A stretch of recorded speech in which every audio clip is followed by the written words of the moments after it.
There was an incredible day of Olympic women's soccer yesterday, and there was a lot to get to, so I'm going to get right to it.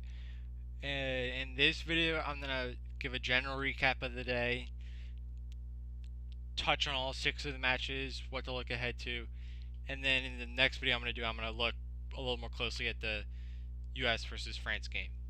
So I'll just take them how they went in chronological order throughout the day, and then I'll take a look at the standings, what it means heading into the match day 3, the last match day.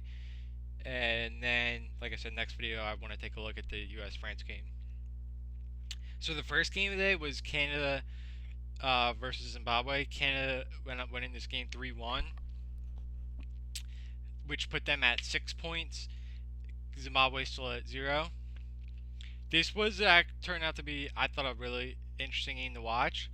I thought that once again Canada really played well, and I also thought that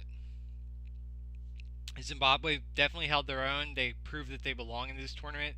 There was some question that even I raised, just because they were unknown. They'd never been, Zimbabwe that is, had never really been in a major tournament before. So it was good to see them play, facing a good competition in Canada, and they really acquitted themselves well. I enjoyed watching them. I'll focus on Canada for a little bit. They're at 6 points, which means that I'll get to the Germany Australia game in a sec, but those are the other 2 teams in the group. And because Germany and Australia drew yesterday, that means that Canada is alone at 6 points, with Germany at 4, and then Australia is at 1. So Canada is sitting at first in that group. Once again, it was just a great performance by Canada. I came away really impressed with them. They didn't play quite as well in the second half as they did in the first, although part of that was just because they had the lead and they were holding the lead. The things I wanted to mention with Canada, once again, it was a great performance by Christine Sinclair. I talked about her in the last video and just what an incredible player she is. And once again, she was leading the line for Canada, as you'd expect, constantly creating chances, and just being a real menace to the other team's back line. I think that she's obviously an incredibly experienced player, but I think that she just continues to really impress and has been one of the 2 or 3 best players so far in the tournament. The second thing, and I mentioned this, so I'll just quickly mention it again in the last video, was once again Ashley Lawrence, the outside back for Canada, played really well. Good in defending and good. I've been really impressed with her with the ball at her feet. So she's making the right decisions in terms of passing. She's getting into the attack, which is what you want to see out of the fullbacks, and then she's also just not giving the ball away cheaply, which is so important for the back four. Because once you do that, that's how so many goals are created, by bad touch and in your own third, and you're defending third.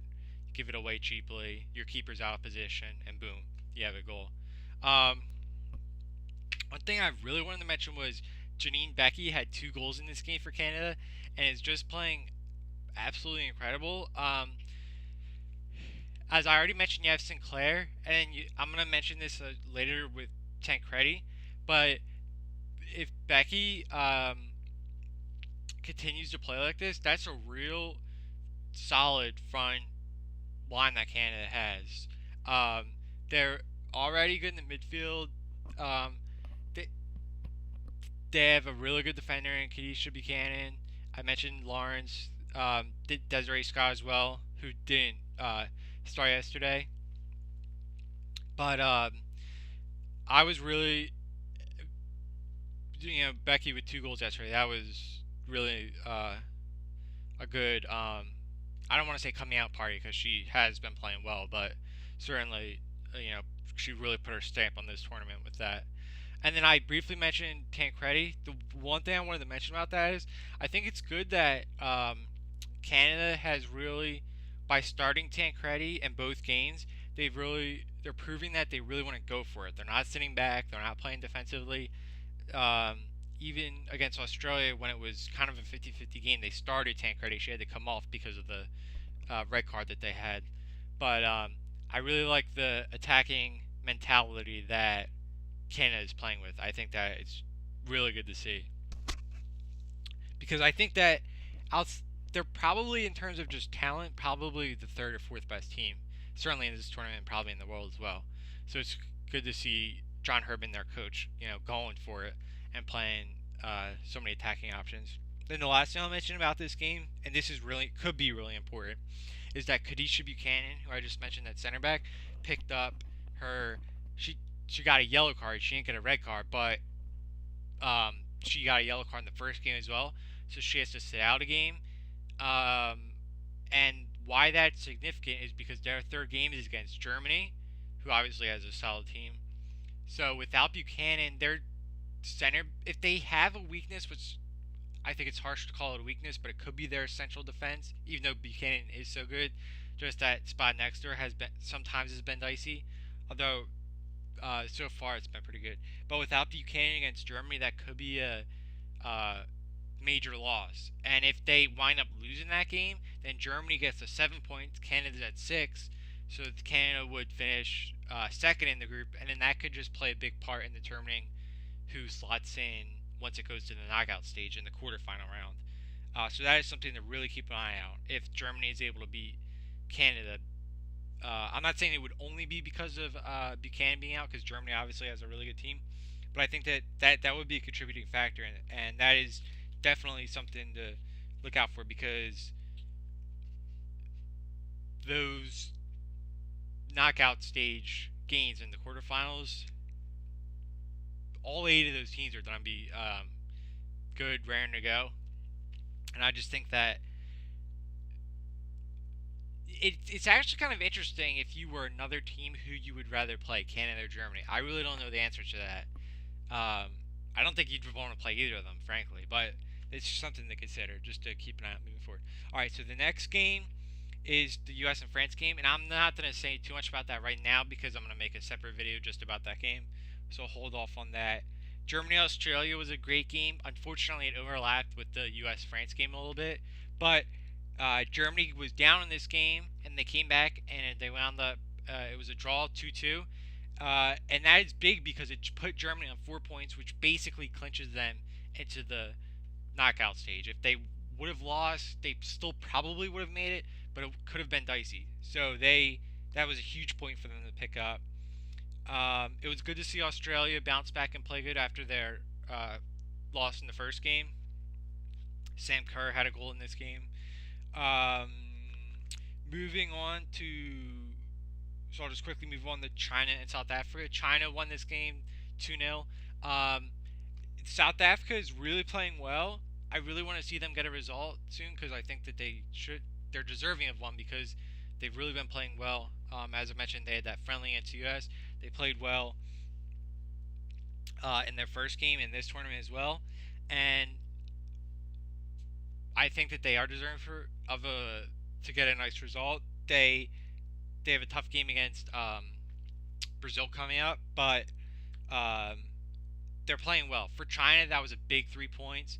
It puts them right in the running to either, depending on how they do against Sweden, which I'll talk about in a second, that's going to determine most likely, or no, it will determine who gets that second slot in that group, which is Group E. Yeah, Group E. So it was good to see China get those points because I think they have a solid team. They didn't look great against Brazil, although that maybe I'll talk about Brazil in a second, but maybe that's excusable because of how good Brazil has looked. Okay, so we're gonna move on.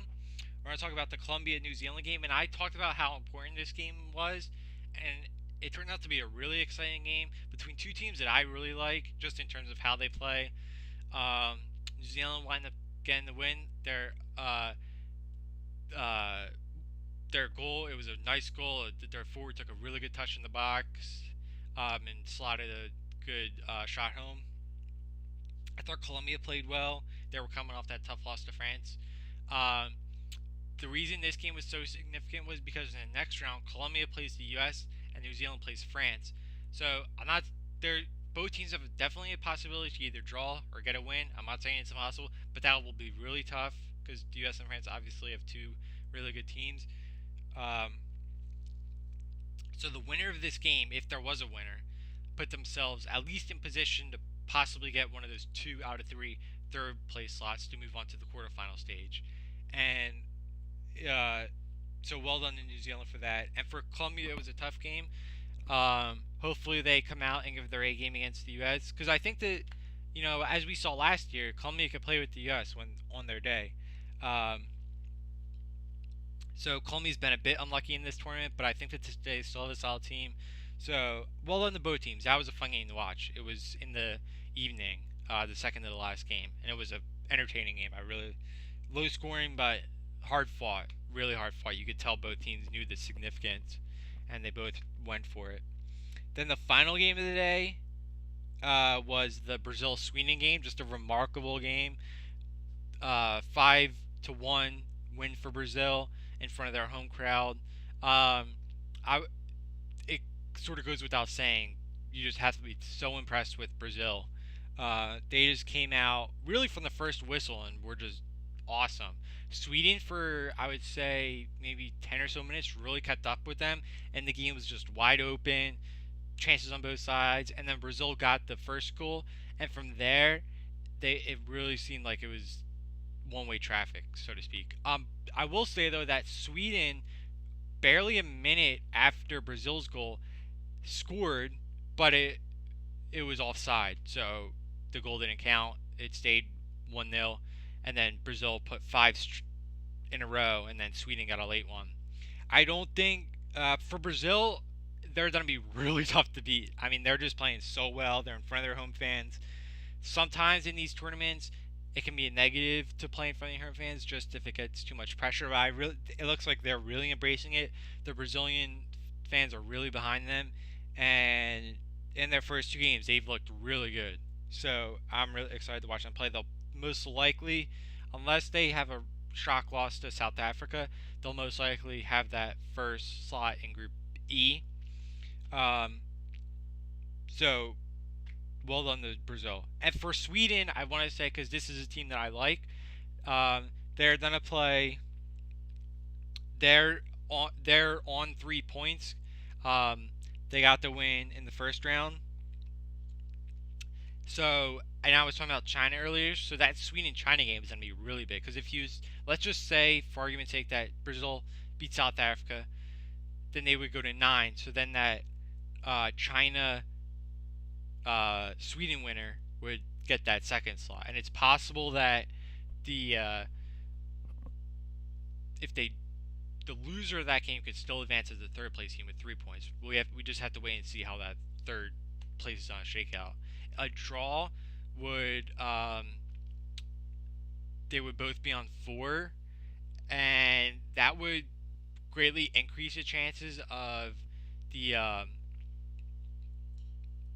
third place team moving on. But it is important to mention that if they do draw, then China would advance as the second place team because they have a better goal differential. That the Sweden lost last night to Brazil because they lost by 4 goals. That really hurt their goal differential.